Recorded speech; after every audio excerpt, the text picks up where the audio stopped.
accidents every day. Yesterday, 3 high school students killed on the road. The day before, that awful factory accident. I get jittery worrying about my own family. Who doesn't? And most accidents are due to carelessness. Funny thing, doctors seem to be able to get sickness and epidemics under control. But no one is able to stop accidents. Yes, the city has a mighty tough job ahead if it wants to teach people to be more careful.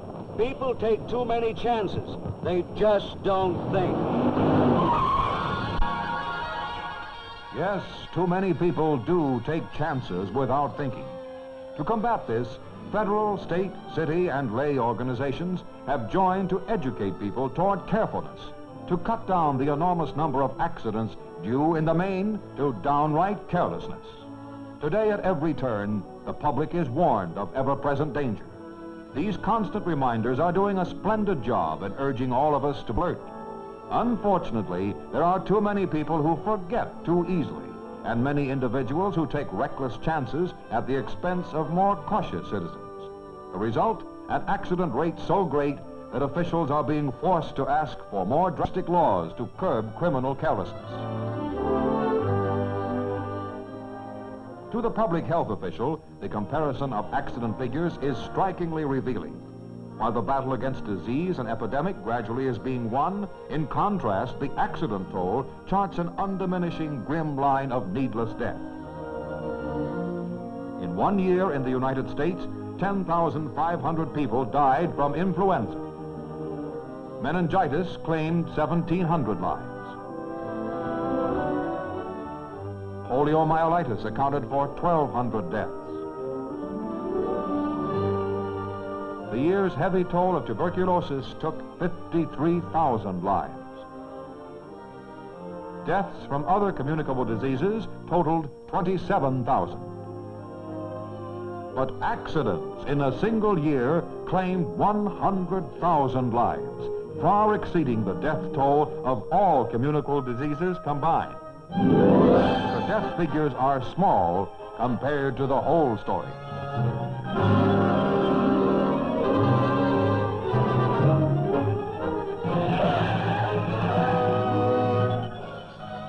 What would you do if you faced this situation?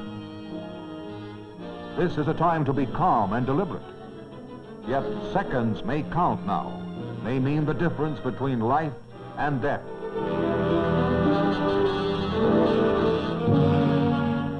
How can he stop her bleeding? What should he do first? Should he be pulled to the roadside? Wanting to help, but terrified because he does not know what to do. Would you know? With your knowledge, would you really risk dealing with this situation? Will they die because of his failure? What if she has a broken leg? If only someone were here who knew first aid to help until a doctor comes. If. Lives depend on that if. How many people face life unprepared for emergency, depending on others' aid, chancing someone always will show up to handle their difficulties, someone else. Fortunately, there are people who, appreciating their duty to others, manage to prepare themselves with the know-how to meet ordinary emergencies, a true responsibility of good citizenship that none too many of us think about.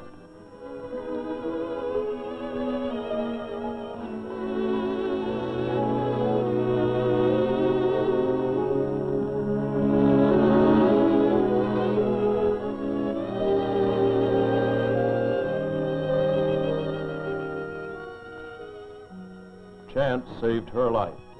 Good fortune in the form of a person who knew first aid, knew what to do, controlled the hemorrhage before the ambulance reached the scene, saved her from bleeding to death.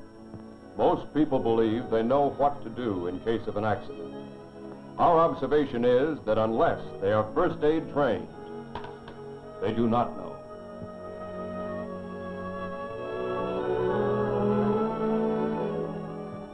Except for ambulance-attended cases, of 50 patients brought in here with fractures, perhaps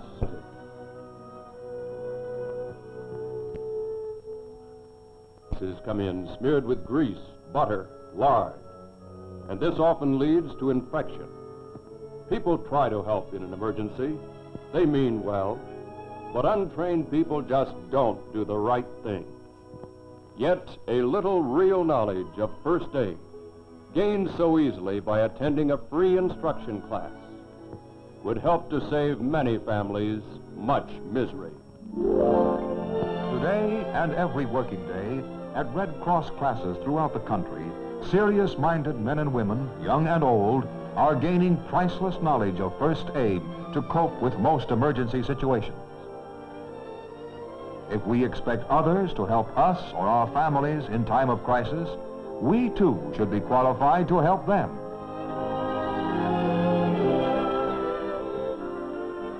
It is laudable to learn first aid so that we can help others, and it is elementary common sense to know first aid for our own family protection. And you'll be surprised at how much there is to learn. You won't learn diagnosis at a first aid class, but you will learn to check where principal injuries are and how to protect those parts. Advances in medicine have changed many old customs. You will learn of the changes.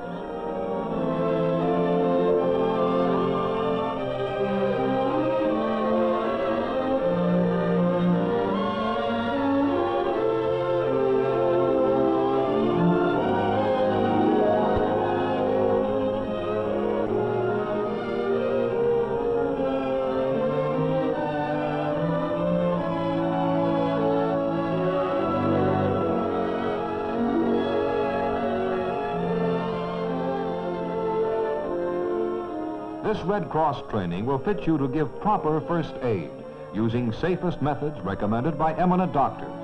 As you learn more about lacerations, broken bones, shock, burns, you will become more safety-minded. You will guard against needless accidents. And being on guard prevents many accidents.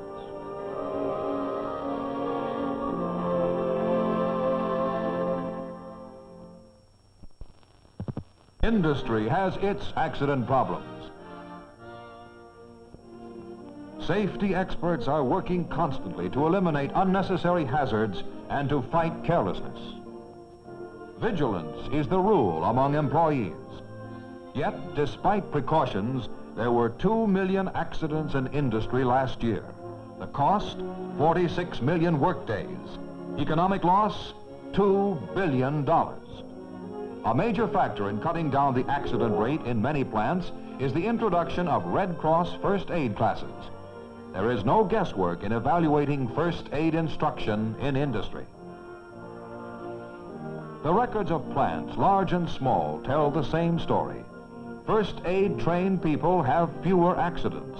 Practical knowledge of what to do before the doctor comes saves many lives each day. Proper first aid practice helps minimize injuries. In developing safety-mindedness, it tends to prevent them. First aid classes are logically a part of good safety campaigns. Industrial organizations, large and small, echo their approval.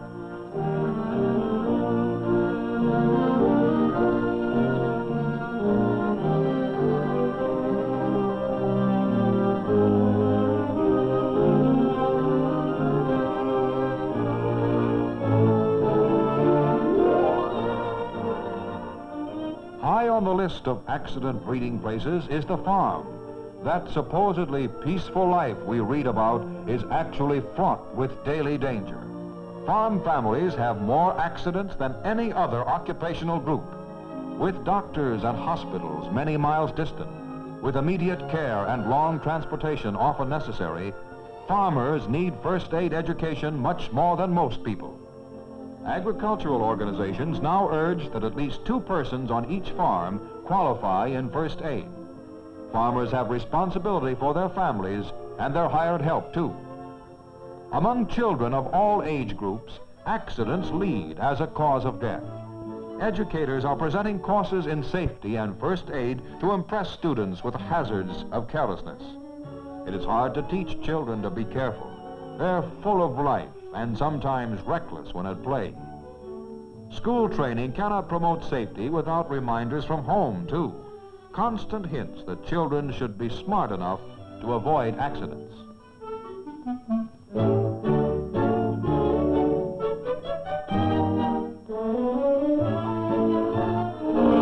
Add one more to the thousands on thousands of home accidents happening each day. Home, you'll be surprised to learn, is one of the greatest danger zones of all. An accident in your home affects a loved one. Here, your ability to give prompt first aid is of precious value. Are you prepared? But where knowledge of first aid is of the greatest importance is on our nation's roaring highways.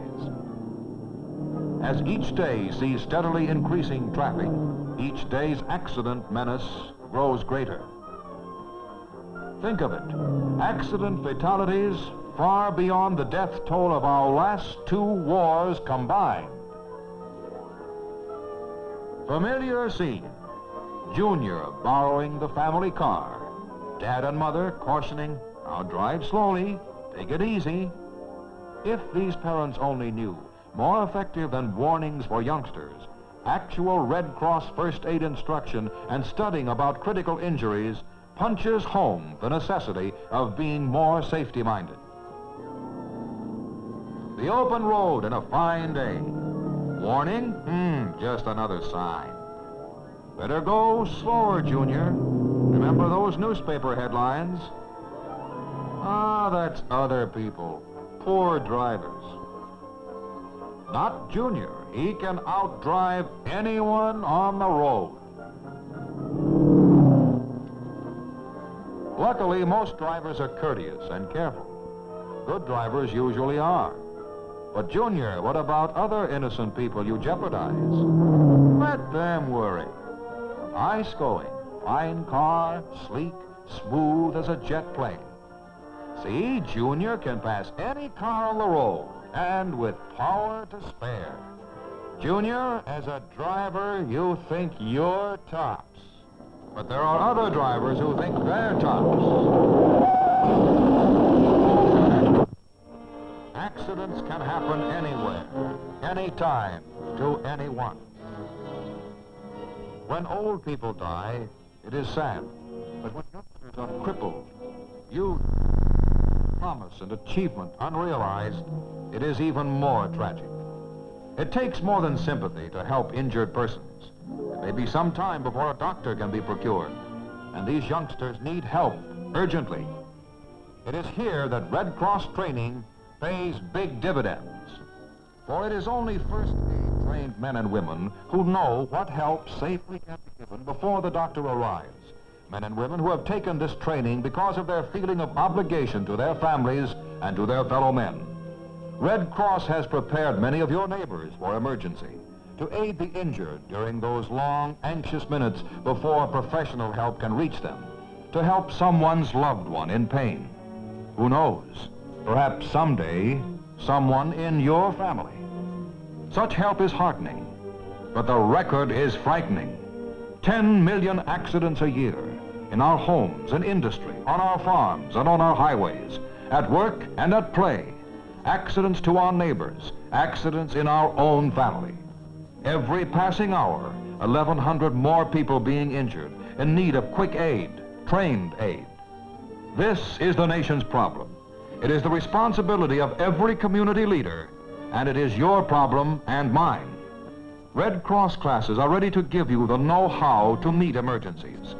Everyone should share the responsibility of knowing what to do so that proper help for the injured always will be quickly available. Sometime, somewhere, with the nearest doctor miles away, another person's life will be in your hands. You should be prepared for that critical moment. Remember, every day, everywhere, danger is your companion.